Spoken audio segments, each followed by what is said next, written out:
Is it training camp mustache days? Is that like I heard Nate Landman talk about that? So yeah, I think is that what's happening over there? that was my plan. I didn't know Yeah. Landman was going to do it. Did he copy you? No. We came in the same day. Oh, okay. With it, yeah. Okay. Yeah. It's a good look. It's a Thank good you. look. Yeah. I know you tell. Okay, so how have these last 3 years been for you? Yeah, well, it's been a lot of waiting and trying to get better without reps and writing down a lot of notes, talking with the QB coach.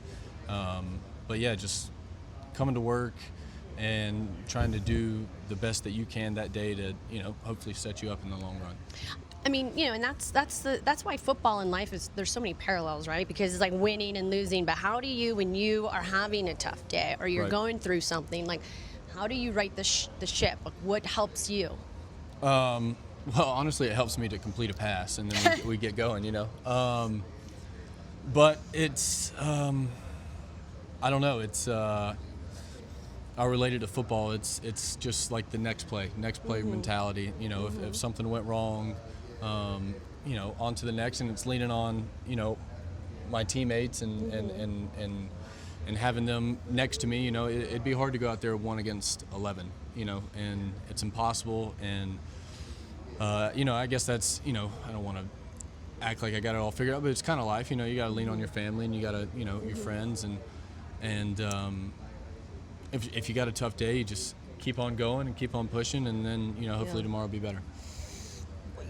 What has it been like for you being here? I mean, it's kind of a crazy. You came from Georgia. Right. You were a walk-on. Right. At Georgia, and then you win 2 national championships.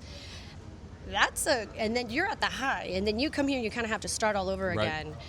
What has that experience, I don't know, taught you, been like going from high? I mean, it just feels like that's life, right? Like Right. you can't get too high. Yeah. Can't get too low. Life has ebbs and flows, but for you, you really have had the extreme Right. high Right. of the mountain to having to start all over again as a rookie Right. for an organization like the Rams. Mm-hmm. Yeah, no, it's tough to go from a place like Georgia that, grew up, my parents met in Georgia, grew up going to games, always wanted to go there, went there and did, pretty much all that, we wanted to accomplish. And and then to have that start over, move out here to Los Angeles, it's completely new, foreign, everything's different, It's not Georgia. It's not Georgia, right? It's a shock, but it takes some time getting used to. But yeah, I think for me it was like falling back in love with the game. Not you get so caught up in like winning the championships and like, because I mean that feeling is incredible, right? Like the brightest of the lights, everybody knows your name, everybody wants to be around you, all that stuff, and and then you come here and you're low man on the totem pole, and you got to work, and it's a new offense, it's a new speed, different game almost. Totally. And you're like, oh my gosh, I'm not very good. Yeah. And so it's just fall back in love with the game, and knowing that we just want to get better every day. The culture is what McVay always talks about, and I will say, as media walking in, I really feel it, like how you treat people who can't do anything for you. It really is. It permeates throughout the building. What is it about this organization that players feel welcomed, included? I mean, Devontae's talked about it. Right. Miles Garrett's talked Right. about it.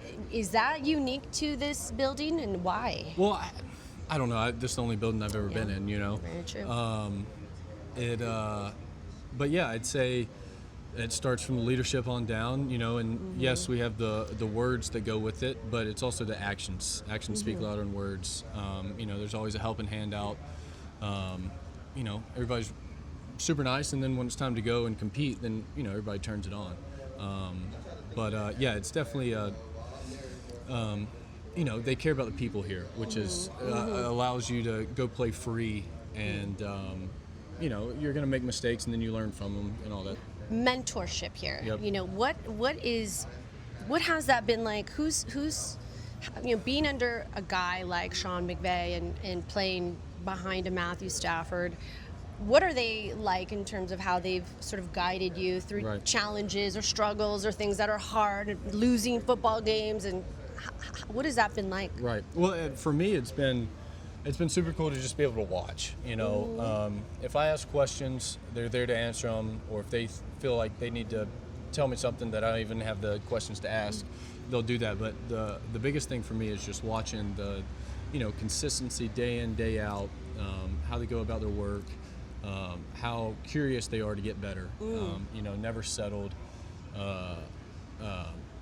And that's been the coolest part for me, just watching that, and then trying to mimic that and do that with my day-to-day as well. I mean, McVay seems like a very curious person. Like, he's innovating offenses without even trying. I mean, obviously last year when you guys had 13 personnel, that was pretty remarkable to see, because Matthew said you guys didn't even take a snap in 13 during training camp. So that's pretty crazy.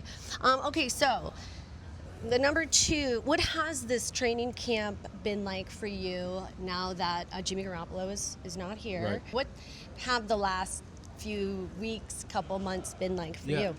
It's been fun to play football. That's what, you fall in love with this game from an early age. My granddad played, my dad played, everybody played, and it's been cool to fall back in love with it and just go out there and play the game with the guys. That's, again, it's cool to throw a good pass. That's as simple as it is, and it's been fun to go out there and compete with the guys. And that's it's just been fun to play football again. Well, thank you. It was nice to hear your story. I appreciate it.